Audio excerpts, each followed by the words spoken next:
మిరుదొడ్డి మండలంలో నిర్వహిస్తున్నటువంటి run for anti drugs అనేటువంటి కార్యక్రమం ఈ రోజుకు 5వ రోజు అల్వాల గ్రామంలో నిర్వహించడం జరుగుతూ ఉంది।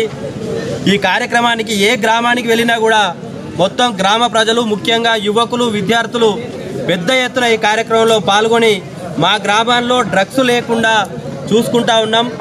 డ్రగ్స్ రాకుండా మేము జాగ్రత్తలు తీసుకుంటాం। శారీరక దారుఢ్యం కోసం మేము ప్రతిరోజు ఎక్సర్సైజ్ రన్నింగ్ లాంటి కార్యక్రమాలను మేము మా గ్రామంలో మొదలు పెట్టుకుంటామని చెప్పేసి పెద్ద ఎత్తున యువకులు విద్యార్థులందరూ కూడా ఈ కార్యక్రమంలో పాలు పంచుకుంటా ఉన్నారు। నేను ఒకటే విజ్ఞప్తి చేస్తా ఉన్నా, సమాజంలో డ్రగ్స్ అనేది చాలా ప్రమాదకరం। ఇది కరోనా కంటే కూడా, క్యాన్సర్ కంటే కూడా, ఎయిడ్స్ కంటే కూడా డ్రగ్స్ అనేది ఈ సమాజానికి చాలా హానికరము। తల్లిదండ్రులు ఈ విషయాల్లో జాగ్రత్త వహించాలి।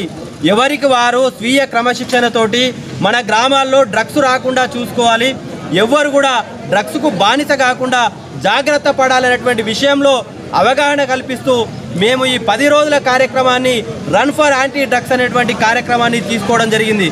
నేను ఈ సందర్భంగా విజ్ఞప్తి చేస్తా ఉన్నా, ఈ కార్యక్రమంలో పాల్పంచుకుంటున్నటువంటి మీడియా మిత్రులకు, అదేవిధంగా ఈ కార్యక్రమంలో ప్రతిరోజు ఉంటున్న వాళ్ళందరికీ కూడా ధన్యవాదాలు తెలియజేస్తూ ముందు మన ఈ మిరుదొడ్డి మండలాన్ని ఈ రాష్ట్రంలోనే ఒక ఆదర్శ మండలంగా, డ్రగ్స్ రహిత మండలంగా నిర్మించుకోవడం కోసం ఈ కార్యక్రమాన్ని మనం ప్రారంభించుకున్నాం।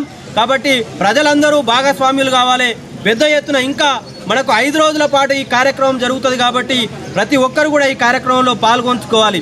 ఈ కార్యక్రమం ఇంతటితోటి ఆగకుండా ఇంకా జిల్లా వ్యాప్తంగా, రాష్ట్ర వ్యాప్తంగా కూడా ఇట్లాంటి కార్యక్రమాలు చేయడానికి చాలామంది ముందుకు రావాలని చెప్పేసి సందర్భంగా నేను పిలుపునిస్తూ, డ్రగ్స్ మళ్ళొకసారి గుర్తు చేస్తూ ఉన్నా, డ్రగ్స్ ఈ సమాజానికి చాలా ప్రమాదకరం కాబట్టి ఈ కార్యక్రమాన్ని మేము తీసుకున్నాం। కాబట్టి ఎవరు డ్రగ్స్ జోలికి పోకుండా ఆరోగ్యవంతమైనటువంటి జీవితాన్ని గడిపే విధంగా వారు వాళ్ళ జీవితాలను మలుచుకోవాలని చెప్పి ఈ సందర్భంగా నేను యువతకు పిలుపునిస్తా ఉన్నా।